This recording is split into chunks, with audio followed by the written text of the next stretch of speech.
Thank you for joining the podcast today. I'm Pastor Tom Luther of Family Worship Center here in Columbia, Missouri. Today I'm going to share with you a story out of Genesis 26, and I titled this story, Dig Another Well. I encourage you to read the story, and I love this story because it's about Isaac. So Isaac is in this land where the Philistines are, and the environment is a drought. Things aren't well at all. And so he was thinking about going somewhere else, moving on. And a lot of times when we go through difficult times or we go through challenging times, usually that's the first thought we get.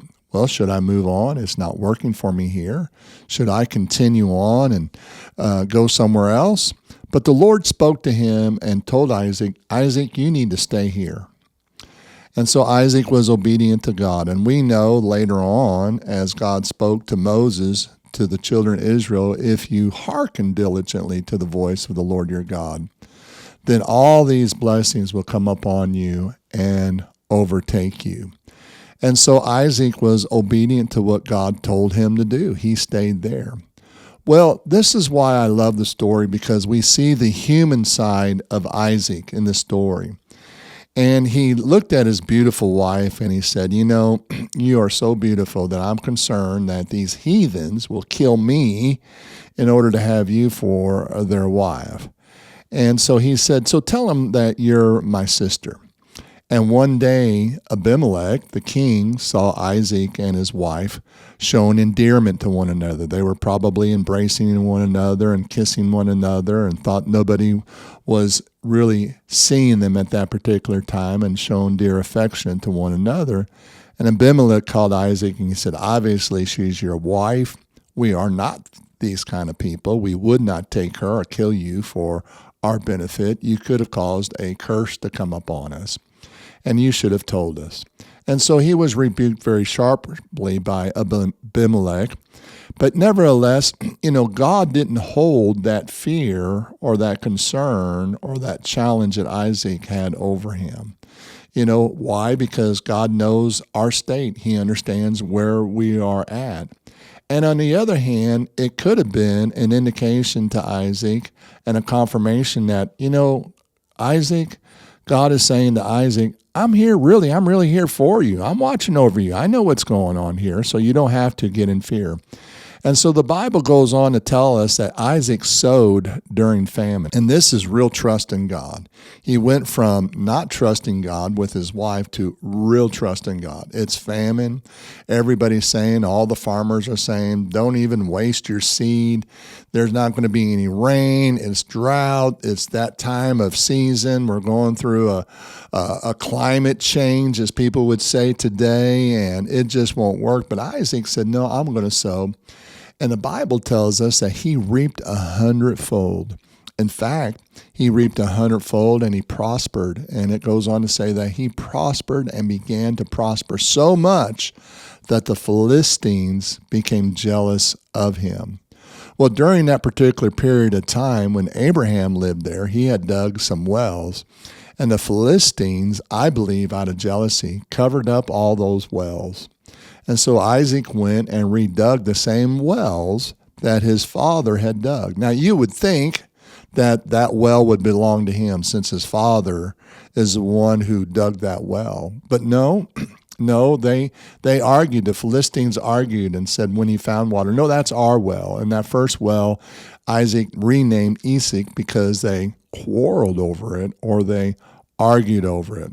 So what did Isaac do? He went and dug another well. Sometimes in life, when things don't go the way we think they ought to go, or we're not receiving our inheritance, or something is being held back, and we begin to prosper, we begin to trust God, but yet people get jealous and they try to hinder us from going forward. And a lot of times that can happen with people as they begin to prosper. Other people will become jealous. They want what you have, but they're not willing to work to get what you had, or they're not willing to trust the Lord like Isaac did. and to get what you have received, and they become jealous and they try to stop or try to hinder, or in this case, they argued to the point where Isaac said, all right, you can have it. I'm walking away from this. Well, I think about Romans chapter 12 where it says, don't repay evil for evil, but repay evil with good. So that's what Isaac did. He said, okay, you can have the well. I'm going to trust God and I'm going to dig another well. And he did. He dug another well. And sure enough, here came the Philistines again, those jealous Philistines. No, that's our well too. Well, wait a minute. This was a well that Abraham had dug. And Isaac just redug the well. So you would think again that this well would be Isaac's well. But no, they had issues over that. So Isaac called it Sitnah, and one of the translations for Sitnah means Satan. In other words, a place of division. We know Satan causes division, and this is the whole purpose.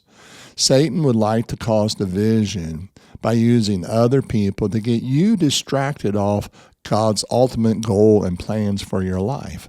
So that's why it's so important that, again, as Isaac did, go dig another well. So he did.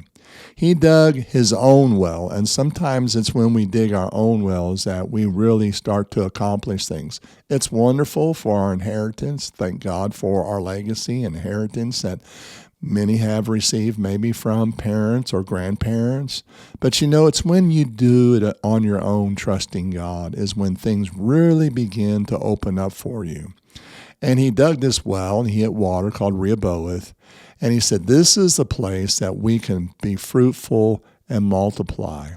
Wow, think about it. He was already prosperous, but he was going to become more prosperous because he dug his own well. Sometimes we just need to go dig another well. And so Isaac did that. And so after a while, Abimelech, the Philistines came to him, and they said, out of conviction, they said, we were wrong. We can see that the Lord's with you. One of the things they said was, we never did any harm to you. Well, they did take, his inheritance from him. They did cover up his father's wells. They did get jealous, but nevertheless, that was their take. And they said, will you make an agreement with us and not bring harm to us, since you have become greater and mightier than we are. Now, look at this. Here is Isaac. He is kingdom-minded. He is thinking about the things of God. And God increased him to the place that his following, or the people that he had, and he grew to a place that his kingdom became greater than a national kingdom. And I think that's so important to think about. And so he and his servants went out to start to dig another well. And Abimelech came to him and said, will you make an agreement with us that there will be no harm? And he said, sure, I will. Again, not repaying evil with evil, but repaying evil with good. Having forgiveness in his heart, releasing what they did, not even asking back for those other two wells that he dug, didn't even argue with him about that, because he put his trust in the Lord and he dug another well. And so I believe that we can learn from this particular story how Isaac went out and trusted God. And this last well, Beersheba, that he dug, they called it Sheba. That's where Beersheba is still today. It is the greatest wells of all wells. And so as a result of Isaac obeying God and saying, hey, it might be famine, but I'm going to trust God. Yet we look at his life, and yet he did get into fear with his own wife, wanting to protect her or protect himself more than he was his own wife. He is a man just like you and me. And God overlooked his weakness and still blessed him because of his obedience. Maybe you're facing a challenge today. Maybe you feel like you're going through a time where it's a time of not enough, or a time of it's difficult for you, or a time where the blessing of the Lord is not working like it should work. Maybe you ought to pray, God, what do you want me to do? The Lord may say, stay where you're at.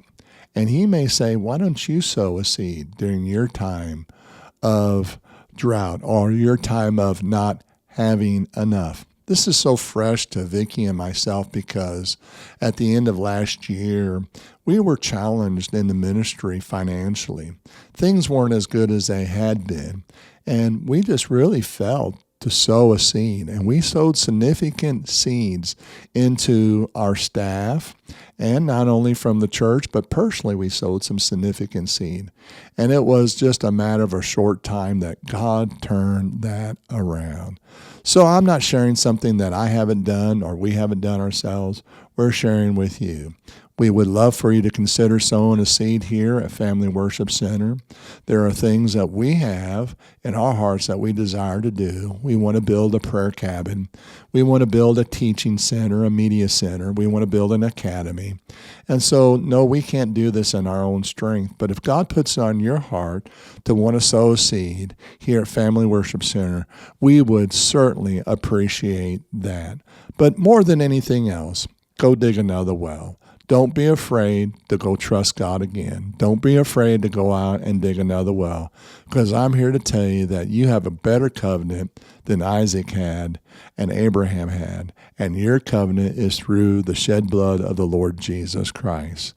So thank you again for joining the podcast today, and let me encourage you, go dig another well. I'm Pastor Tom Luther, helping you find your purpose and destiny in God.